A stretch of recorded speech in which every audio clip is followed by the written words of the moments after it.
రాష్ట్ర వ్యాప్తంగా పెండింగ్లో ఉన్న ఫీజు రీఎంబర్స్మెంటు, స్కాలర్షిప్ బకాయిల్ని సుమారు 7,800 కోట్ల రూపాయలు బకాయిల్ని తక్షణమే విడుదల చేయాలని డిమాండ్ చేస్తూ డిసెంబర్ 8, 2025న సాంఘిక సంక్షేమ శాఖ కార్యాలయం వరకు విద్యార్థులతో మా వైఎస్ఆర్ కాంగ్రెస్ పార్టీ విద్యార్థి విభాగం ఆధ్వర్యంలో ఒక ర్యాలీ నిర్వహించాం.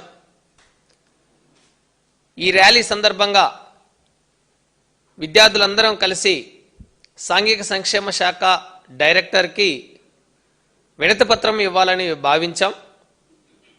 మేము తాడేపల్లిలో ర్యాలీ ప్రారంభమై సాంఘిక సంక్షేమ శాఖ కార్యాలయం వరకు ర్యాలీగా వెళ్తున్న క్రమంలోనే సర్వీస్ రోడ్లో పోలీసులు అడ్డుకున్నారు.